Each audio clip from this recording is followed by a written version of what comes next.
Hey guys, welcome to another episode of the Tampa Bay Real Producers Podcast. This, of course, is the podcast that is made for real producers, by real producers, and with none other than Tampa Bay's real producers. We're also powered by Top Producers Nation, which you can check out at topproducersnation.com to learn more about how to become a top producer in your desired market. We have resources there for you and a community there for you to help you do just that. So today, we get to hang out with Josh Volk. How are you, Josh? I'm good. Thanks for having me. It's good to have you here, man. Josh is battling a back injury because he's such a big weightlifter at the gym, and he just had to get himself beat up a little bit before the podcast. So Josh was featured, if he looks familiar to you, in our December 2024 feature. You can see here his spotlight behind us. Josh was our rising star in the December issue of Tampa Bay Real Producers. Josh is with Agile Group Realty. And so shout out to Matt and the boys out there with Agile. I know we've had not Matt on the show, but I'm sorry. You had Matt on. Oh, we did have Matt on the show. Yeah, what am I talking about? And so, I'm on his team, the Apex team under Agile. The Apex team, and Josh is on the squad. So Josh, this is his first full year in real estate, and has had a great first full year. We were talking about it a little bit off camera. Did just under $10 million in his first full year. So we're definitely going to dive into that. But before we do that, let's start with your background, for people to get to know your story a little bit more. So what were you doing before real estate? Did you grow up in Tampa? If not, how did you get to Tampa? We'll start there. Yeah, so I grew up in a small town in western New York, near Buffalo. Mm-hmm. Go Bills. So did Matt, right? So did Matt. So yeah. Matt and Kyle are both my team leaders. We all went to the same high school back home. Oh, wow. They graduated a few years ahead of me, but we've always had that connection. Okay. Had mutual friends back home. So always stayed in contact. They've been down here a lot longer than me. I just moved down here last year when I got my real estate license. Nice. Grew up small town kid my whole life. Were they in contact with you when they were down here building and trying to get in your ear to come on down to Florida? Or yeah. So Matt and I talked quite a bit. So my old job, I worked road construction.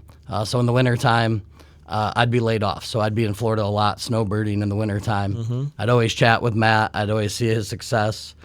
He would tell me a lot of times, why are you going back? There's plenty more out there for you. Mm-hmm. Your potential's more than just being in your hometown. And so that kind of resonated for a while. Years went on. I saw their success, just kind of kept chipping away at me. And, things happened in life with my job, and felt like I kind of maxed out my potential and kind of hit my ceiling, and wanted more out of things. And conversations were had, and here we are. So when did you move to Tampa? So I moved to Tampa in July when I got my real estate license. Okay, so you dove right in. Yep. You got licensed very safe. So when you moved down, it sounds like you knew right away you were going to get into real estate with the team. Yeah, so I have a friend down in Fort Myers, so I stayed there for a couple months as I was finishing up my license. Actually was waiting tables down there just until I got my license, mm-hmm. and as soon as I could, signed up for the test, passed it, and the next day in Agile's office getting interviewed, and the following day Matt and I are on the phone. Let's get to work. Nice. Yeah. So let's dive into that a little bit. So obviously you had some immediate success, but I'm assuming you also had a lot of challenges in your first year in the business. So have you ever had a commission-based job before, or was this completely new to you? Completely new. And that was probably the hardest part. Even still now, it's getting better, just understanding it more, but being able to manage the highs and manage the lows and kind of long-term plan. I'm used to having a paycheck every Friday. Totally. So here, I could have a big change. I could have a very good one, but the next very good one, who knows? Might not be for 6 months. Exactly. Exactly. So that was a little bit, hard to get used to. It's getting better. I mean, it's just a little as experience goes. Totally. So how long did it take you to get your first deal? 9 days. Oh, wow. So it's pretty quick. Yeah. So you didn't have a network down here though, right? No. I pretty much just started hat in hand. Yeah. So what did you do? What was your initial strategy? So I had a couple lead sources I was getting from the brokerage. Mm-hmm. Matt and Kyle were kind of giving me a hand with that as well. The biggest thing to get out in front of people was open houses. Mm-hmm. First 3 months, I probably did one, if not two, every single weekend. Mm-hmm. Was able to get a couple deals from them. It was like my second month, I think. I got one, in the 800, right around the 800 range. Cool. Not knowing anyone, being able to just people you met at open houses. People I met at open houses, and A, finding business, but B, also just getting in front of people and just kind of working on your craft and preparing yourself. It's basically a cold meeting. So when you cold call, you just kind of revert back to that on, hey, this is what worked. Hey, this is what didn't. Okay, let's not do that again. Let's try a different approach. So just getting experience. Yeah. And really, the only way I know is just jumping in the deep end and figuring it out. Yeah, man. And in your first full year, I mentioned earlier, you did just under 10 million and over 30 transactions, which is, again, it's a really solid first full year. Congratulations. A lot of people, it takes them multiple years to even get to that 10 million mark, and you're basically knocking on the door of that in your first full year. So of these 30 transactions that you served, how many were buyers versus listings? So mostly buyers. Buyer side, yep. If I had to pin it down, I think it was 25 and 5. Okay. 25-6. Got it. Somewhere around there, but mostly buyers. Definitely a road warrior. Pretty much go anywhere. Are they all over Tampa Bay, basically? And beyond. And beyond? Yeah. Okay. So I have a listing in Gainesville, and then I've done multiple sales in Ocala. Been as far south as Cape Coral area. Okay. So kind of a little bit of everywhere. Yeah. Just did one in Orlando as well. Lead sources just from, you mentioned open houses as one of the things, so some of these might be from the brokerage, it sounds like, as well. Are there other strategies or anything else that you've done that you feel like has been profitable for you in year one? So most of what I'm getting is mostly from my team, mostly from Matt and Kyle. Okay. So we've partnered with them. And their leads sounds like are coming in from all over the place, huh? Yeah, mostly internet leads. Yeah. We do have a partnership with Mike Brennan at Rocket Mortgage, so we get some from him as well. So mainly team stuff. Yep. Some here and there from self-generated, just from people I met at open houses. I'm starting to see people I've done deals with at the very beginning. I'm starting to get referrals from them, family members, friends. Yep. So just still kind of building the farm. How important, Josh, do you think it is for a newer agent who wants to see, your level of success in their first full year to hook up with the right team? Has that been a huge part of your success, it sounds like? I'd say it's one of the biggest parts, at least for me. Definitely having a team that they've been successful as a single agent, so they kind of know what you're going through. They know how to help you. And also for me, not everyone might be in this situation. It's people I've known a long time. It's people I trust. Totally. It's more than just a work relationship, which was a big deal for me to move down here because, quitting a job you didn't for really 15 know anybody years, down here, right? not knowing anyone here. Yeah. To have a little bit of that security, knowing that, I'm going to work with my brothers, not just, coworkers, was definitely a big confidence boost for me. And I knew as long as I put in the work myself, like, they're not going to let me fail. Yeah. Like, it's kind of a team effort kind of thing. Yeah, I think that we've talked about that with a bunch of people on the show, especially with newer agents, like figuring out what to look for in a team. Or, some people get a little bit caught up maybe on, I don't know if I want to share my commissions with a team. I can just do it on my own. And maybe there's a time for that at some point when you've kind of built up your own thing and have your own flow of stuff. But especially for new people, I feel like it's so critical to have that structure and that support, in some way. And obviously it's worked for you in your first full year here. What in your year now that you've been a year in and you can kind of look back to see how this is shaken out for you, what's been the most fulfilling part, would you say, of the career you've had so far that you've been building with real estate? Just really seeing the impact, like with my clients, just actually feeling like you made a difference with someone. I mean, obviously, this is our business, paychecks are needed, but to help someone who's just completely lost at the beginning, and just being able to fill in the blanks, being able to guide them, just super rewarding and super fulfilling, just being able to feel like you made a difference with someone. Sure. Is there a certain type of client that you've kind of found a little niche with, or is it all different types of clients? Usually first-time home buyers. Yeah. Someone kind of in my, my age demographic, just coming in, hey, I don't know where to start. This is a long process. I'm nervous, but I know I want to buy a house. Like, those are kind of my favorite. I start to smile because I know, like, I'm a good fit for them. I like to be very informative and help along the way. I like to feel like I have quite a bit of patience. So when they ask the same question over and over, like, hey, that's fine. Yeah. I'm here to help.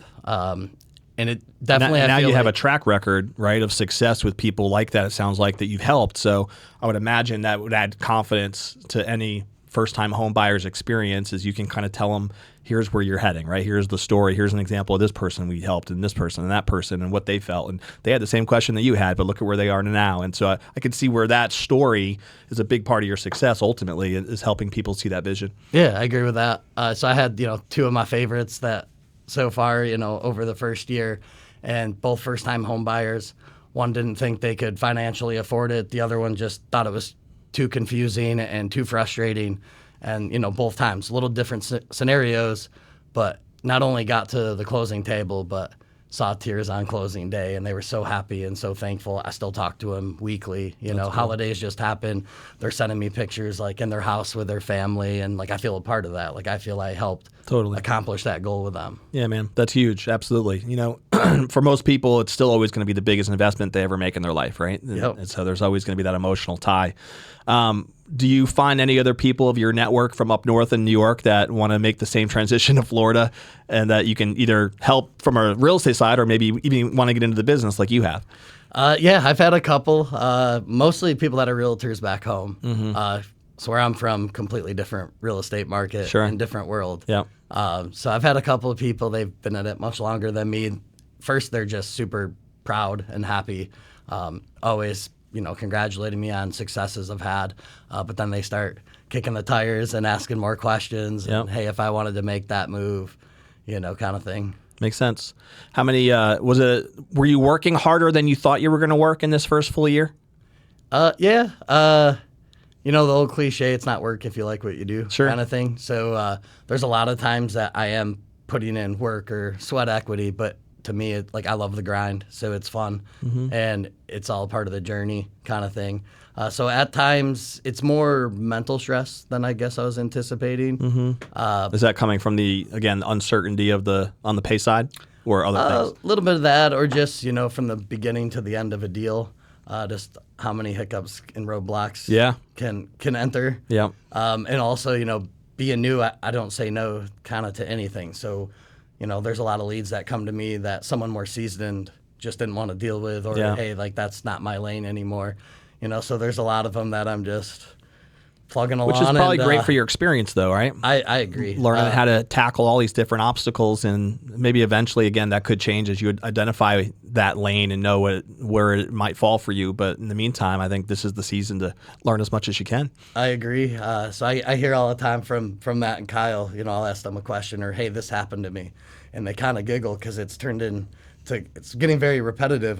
We've been doing this 7-8 years, and I've never ran into that, or I've never ran into that. And now, man, where are you uncovering all these, roadblocks? Yeah. It's just, I'm willing to take kind of anything and everything and see it to the end. Like, I'm not going to give up. And, so. Yeah. Have any other agents on your team been able to replicate your success in their first year, or are you kind of looked at now as the guy you want to follow if you're new in the business? That's not a question I want to answer. You can ask them. But we have some new. It's all right, man. It's all right. I think why I bring that up is because my background is in sales management. I used to run teams for Cutco, the knife selling. We talked about that at an MVP social, I think. But we used to purposely look for that one new sales rep who would go out and crush it, right? And we would, strategically figure out in advance who hopefully that would be. Sometimes we'd be surprised, though, about who that was.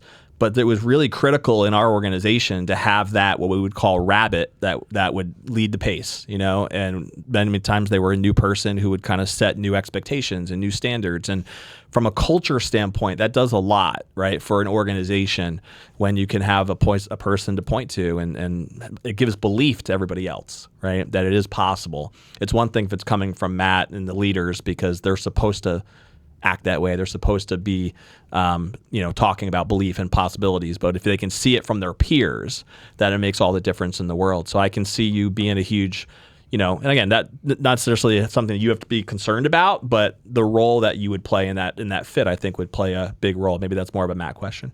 Yeah, but I know when they do interview people to possibly be on the team, I know I'm talked about quite a bit in those, and then I always try to help as much as I can too. So we've had a few new agents that I've really tried to kind of mentor with Matt and Kyle, but also it's coming from someone that just did it. It's coming from someone that's still going through those early growing pains or roadblocks or struggles, or, we're all kind of thinking the same way. Yeah. So I always try to help any way I can with anyone on my team. We got a couple newer agents that are starting to find success, and hopefully, as a team, we can continue just together to keep growing that. Yeah, man. So what's 2025 bring for you? What are you most excited about this year and moving forward? Just to keep growing, just still trying to figure out Tampa. Maybe have a little more of a social life. We'll see if we can get there. There isn't much of one right now, but that's okay. You haven't had time for that yet, huh? No, I kind of told myself 3 years with my head down, and we'll come up for air after that and see where we're at. So you're halfway through, basically? That's kind of how I feel. Yeah. So far, I feel like I've exceeded my expectations. I'm my hardest and worst critic. I can always do better. I can always do more. And, I'm always staying hungry to keep pursuing. Like, complacency is just not a thing at the moment. But I still feel like I have, even in year 2, year 3, there's still plenty of goals I need to achieve. So when you think about those goals for this year, do you view it as like new strategies that you're going to try to tackle, or a new strategy or something that you want to do different this year? Or is it more of the same and just doubling down on what's been working? A little bit of both, I'd say. So more, on the forefront of business and, putting deals together, kind of just doubling down. But more of the behind the scenes, definitely organization, definitely staying organized, continuing to learn more about CRMs. Never used one before until now in sales. I know how. Does your team provide that? They do. Yep. They get on me pretty good that I need to be better at it. I was never one to show his work, kind of thing. I hear you there. So I get the work. It takes some getting used to. I get the work done, but as far as someone jumping in to see where I'm at, right? Yeah, the pipeline isn't quite updated, so to speak. Which I understand. Yes, I've lived that world myself. But definitely, just trying to build just some more self-generated business. At the end of the day, it could be the same purchase price, same commission, but how you got that lead is everything, right? Totally. Yep. So if I found that on my own versus from a referral network, that looks a lot different. Yep. Once it gets to me. Yep. So just trying to, kind of build my own personal stuff, which is, just getting out there, still trying to hit open houses here and there. I don't do as many as when I started, but still kind of playing the hits and doing what worked. Yeah. Even in the very beginning. Yeah, man. No, it makes a lot of sense for sure. And sometimes when you're in your position after completing a great first year, it can get tricky for certain people because opportunities sometimes can open up to pursue different things and try new things.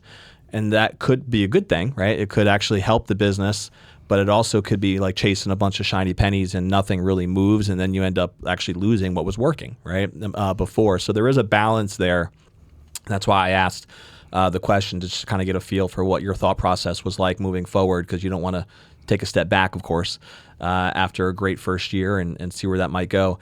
What does your vision take you, Josh, say 5 years from now? Do you see yourself as just a top producing individual agent? Do you want to build your own team one day? What have you thought about? I haven't thought too far ahead. That, I know with what I'm doing now seems to be working and I enjoy it. As time goes on, my previous job, I kind of thought, I like just being a laborer and being the best laborer. And, 7, 8 years in, I got into management in that job and liked it. So could be the same path. For right now, it's just kind of go with what I know. I know that I just want to be the top agent for my guys. I want to be a top agent. Who was the top agent in your office? In the office? So she'll be on next week. Cezanne. She is featured. Yeah. Yep. Yeah, I look forward to meeting her. I know we featured her, but I haven't met her yet. She's impressive. She's very good. Yeah. Very good. She has a cool story, too. Isn't she from Iraq, I believe? Yep. Yeah. Yeah, I look forward to meeting her for sure. So she's the one to take down, huh? I don't know just if kidding, just kidding. I don't know if I talk like that, but that's okay. I can say it. You can. I can say whatever the heck I want, thankfully. I got a lot of work to do to get there. Let's put it that way. Well, that's cool to have somebody, though, that, I don't know how long Cezanne's been in the business, but having somebody to look up to and be able to kind of go after. I think you seem like a guy who likes sports and is in the athletic side, so that competition part of it also makes it fun, It does. As long as it's friendly competition. That's right. I agree. Yeah, there's nothing wrong with that. So let's talk a little bit about some of the personal side for people to get to know you a little bit more. So what do you love to do for fun? I know you've been working so hard that hasn't been happening a lot, but what are some of your hobbies and interests? Yeah, it's the social life's definitely taken a back seat. But I've definitely gotten into, just focusing on my health, making some big lifestyle changes over the last few years. While you're not hurting yourself? Well, I'm not hurting myself. Yeah, so just, a healthier way of eating, staying active, hitting the gym. I do like to golf. Not that great at it. Haven't played a lot. I've always been a bowler. You didn't play in our tournament, did you? I did not. Okay. No. We'll have to have you next year. Yeah. Yeah. I've always been a bowler. It's a Northeast thing. It's always been my niche. Yeah. Pretty good at it. Done it my whole life. So that's your gift, huh? I guess. Wish I Any had a perfect different games? 24, I believe. Really? Think Wow. So you do have a gift for the bowling. I've never thrown a perfect game in my life, but I don't know what I would do if I actually bowled a 300 one day. Yeah, it's just something I grew up, my family was always big into it. Yeah. Winter sport and Are everything. you a member of a league at all? Or? Yeah. I just got back into it down here. Cool. So I do bowl in a league. Okay. And it's kind of getting the competitive juices. Where do you live? South Tampa? Or? I live in Lutz. You live in Lutz. Okay. Did you buy a house when you came down here? Or are you renting? Nope, just waiting, going straight 1099. So, Yeah, I hear you. Taking a couple years to make sure. Yeah, those tax returns is a different ball game when you got to show the income off a 1099. I've been there since I was 18 years old, so I can relate to that too. I know you said, do you have a girlfriend? I do not. No relationship now? So maybe we can help with that, Josh. So Josh is a single guy, if any ladies are out there and you're looking for a successful man who's fit and loves bowling, you got your man right here, all right? He doesn't have any time for you, but other than that, other than that, Josh is here for you. You pretty much got it all in about 15 seconds. That's right. That's it, man. I know the story here. I'm here to help. We're matchmakers, aren't we, Rob? We like to help the people. First, we got to change bowling to pin chasing. Yes, sounds so much sexier. That's true. Okay. That's true. I used to bowl up in Connecticut. You ever play duck pin bowling? A few times. Yeah, I used to do the duck pin thing I was in a league. I was, young. I was probably 10 years old, something like that. But I used to crush the duck pin game. Absolutely. That's a different world, though. You get 3 balls versus 2, and it's a whole different animal back then. So. Yeah, I've done like string bowling and duck pin, but only a few times. Yeah, then there's like the needle pins, I think they call it. There's candle pin. Candle pin, that's what I'm talking about. Yeah, I don't know where the hell I got needle pin from, but yes. candle pin bowling, that's right. So again, ladies, if you love bowling, Josh is your man. Hit him up, and I'm sure you guys will have fun when you see him once a year or so. So other than that, what else do you do for fun? Bowling, and is that pretty much the extent for now, other than working? Yeah, pretty much. Okay. Just try to hang out with friends, try to make new friends. Sure. I always make. Was it hard for you to do that in a new area, or have you loved living in Tampa? I'm still getting there. It's definitely a way change of pace. Yeah. I don't know if I'll ever like the traffic. That's a tough one. Yeah. But I make jokes. I have friends that come down in the wintertime. They're here now, and me and him go fishing quite a bit. But I said, with you two down here now, my friend network has doubled. I went from 2 to 4 friends. So that's exciting. So you're more of that small town guy, huh? A little bit. It's just really, I'm just priorities, Sure. I completely changed paths, lifestyles, moved away. And it's a job where the more you put into it, you can move up the ladder quicker. Yeah. So why not throw everything you have at it? I understand. Absolutely. I don't have these other responsibilities that some people my age do. I don't have kids I have to take to practice and take shopping, and I don't have a wife that I have to, work on things with too. Like it's just me. I put my head down and. Yeah, I'm the exact opposite. I have all that stuff. You're right. And I mean, sometimes it's hard. Sometimes it can get lonely. Sometimes it's, what am I chasing here? Sure. It's just kind of having that. You think you want a family or not sure? We'll see where life takes me. How old are you now? 36. Okay. So you got some time. A little bit. Yeah. I mean, how old was I got married, Rob? I was 32. I was 32 when I got married. So yeah, I was younger than you, Josh. I'm gonna get kicking here. But yeah, I mean, everyone's got to find their path, and you just got into real estate a year ago. So I think these first couple of years, as you said, are really about building that future, that foundation. Yeah, Kyle you did a great job. when I first started, we always like to make analogies, and Kyle made the analogy of it being a farm. And you have to plant your seeds, right, to have your crops grow. Yep. And the more seeds you plant, obviously, the bigger farm you can have. Without a doubt. We've always just kind of used that as our analogy, and he'll call me like, "Hey, how'd those go last couple days?" And oh, they're not quite ready now. He's like, "That's all right. Like you planted something in the farm. Yep. Something planted." And that's where the CRM could come in handy, is Yep. if you utilize that for follow-up systems and allowing that as a tool to, a lot of people drop the ball on what it's really supposed to be used for, but that extra communication so that you can follow up and consistently try to plant those seeds or water the seeds and nurture them. Yep. That's really what it's all about. Agreed. Yeah, it makes sense. So a couple rapid fire questions for you, Josh. Do you have a favorite book, author, seminar at all that you've ever attended that you feel like has made an impact on you? So last year, when I was kind of deciding, do I want to make this huge life change, my trainer Adam sent me a book by David Goggins called Can't Hurt Me. Mm-hmm. It's like timing and everything to read that book. Like it was like the perfect book to read then. Cool. Pretty motivating. I don't know how much you know about him, but I've heard him on podcasts and Yeah. stuff. I've never read his book though. He's had a couple of books. Yeah. But it was, like I said, just timing and everything. It was where, He's an old military guy, isn't he? yeah. Yeah. Yep. Was he a Navy SEAL or? Yeah, he was a SEAL, and he was always, so before he got in wanting to be in the military, he was also very big. He was much overweight. He lost a lot of weight. Now he runs, Yeah. does Ironman. Crazy fit. Yeah, crazy fit. Just his whole story was just really interesting. Just to me, it was kind of you don't think you can make this big change, and then you kind of see someone that did it, and then sometimes like when you're feeling bad about yourself, to read something that, hey, there's a lot of people that have it much harder out there than you. Yeah. Sometimes you just gotta. Absolutely. Have you ever read anything or heard of Jocko Willink? I have not. So he's an old Marine. I think he's an ex-Marine, might be Navy SEAL as well. He wrote a book called Extreme Ownership, which I think is very relevant to success in real estate as well. He's just about those specific. Now he uses a lot of the stories of his military background and like the planning and the discipline and the execution and the debriefing and everything that went into fulfilling a mission, right, on the military side, and how that portrays into the business world. Right, so it was fascinating, and I think it's his background and story. I think it's similar to Goggins, so that's why I brought it up. Gotcha. Yeah, no doubt. You probably enjoy that too. You can check it out if you want. Extreme Ownership, Rob. All right, check that out too when you get a chance. How do you know I'm over here taking notes? What was my other question for you? Do you have a favorite movie or TV show? So favorite movie is Wedding Crashers. I'm a big Vince Vaughn guy. Are you? Find him Like very the comedy funny. side? Yeah. So he just had a show on Apple. It's the first time he's been back in a long time, called Bad Monkey. So I just got into that. I just finished that. That was. Is it like a comedy stand-up? No, it's a comedy, but he's a detective. Oh, it's a show. It's a Okay. comedy in like not a comedy world. Like Gotcha. He's a detective. There's been murders, but I'll have he to still check it Vince- out. he's still Apple Vince TV? Vaughn. Yeah, Okay. Bad Monkey. Have you seen that yet, Rob?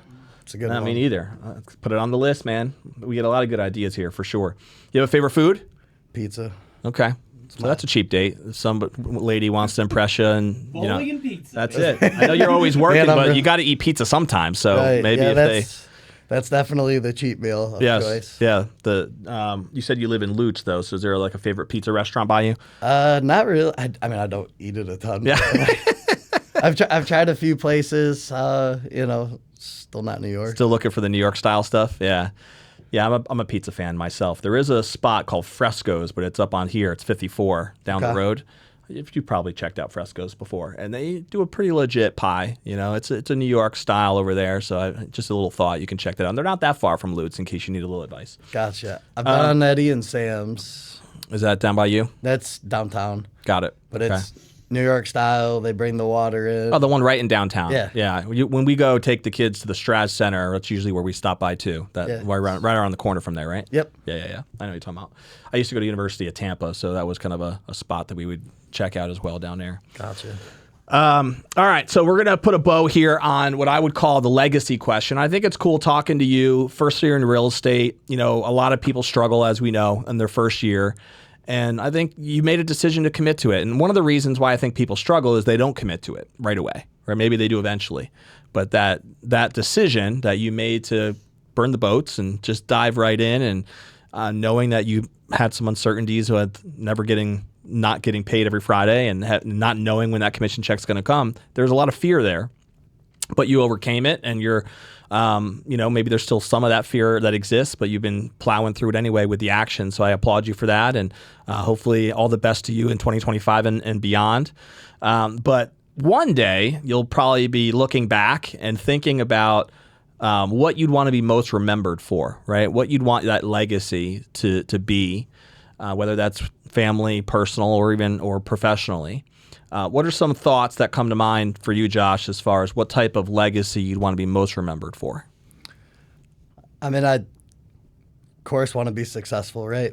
But I'd rather be remembered for just who I am as a person, just my kindness, always looking out for others, always putting others, before myself, whether it's friends, whether it's family, but really just want to be known for, how I treated others. Times we live in now are not probably what I thought of maybe 20 years ago, that this is the world that I was going to live in. Sure. Just being kind to others, going above and beyond for the people around you that you care about, matters a lot to me. People that have always been in my corner. I always give my grandmother shout outs. She's coming down, staying with me for a couple of months. She's always been my cheerleader, my rock. There we go. Grandma Volk, come on down to Tampa. Grandma Lion. Grandma Lion, even better, even better. Come on down. Just the people that have always been in my corner, always try to do for them. Absolutely. And just kind of be remembered for those things. That provides motivation for why we work so hard too, doesn't it? It does. Knowing that the family depends on us, and they're always proud of us when we put in the effort. So, and I'm sure they're proud of you, bro. You had a great first year. It was great to get to know you a little bit more here on the show. And if anybody does want to pick your brain and follow up with just some questions regarding how you got started and what it was like for you to work with a team, and what are things that you're doing now to make it work, or if there's some women out there that just want to ask you out, like what's the best way for someone to contact you? Facebook, Instagram, like everyone else, Joshua Volk Realtor. Our team page is on there. You can get to me from there too. Yep. But just my name, Realtor, all my socials are pretty much that. Cool, bro. Well, congrats on being featured as a rising star in our December issue. And hopefully one day we'll get to feature you again on the cover. Look forward to that too down the road. We'll see how that shakes out in 2025 and beyond. Sounds good. But we'll end the episode the way we always do, which is a challenge to the audience. So again, interviewing Josh, you can hear his story being somebody who in his first year did just under $10 million in volume, over 30 transactions, dove right in, committed to it.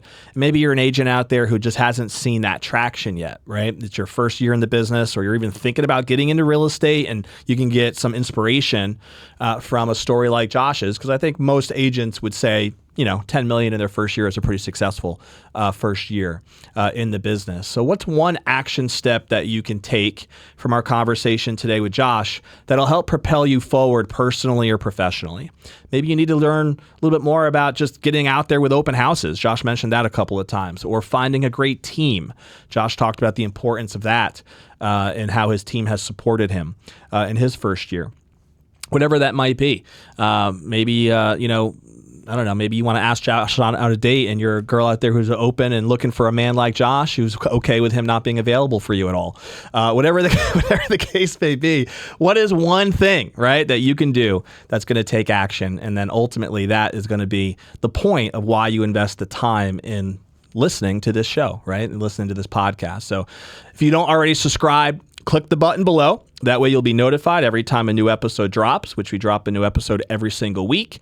And once again, check us out at topproducersnation.com if you want to learn more about being a part of the community and how to be able to grow your business and become a top producer in your desired market. We will see you, of course, on the next episode of the Tampa Bay Real Producers Podcast. See you later.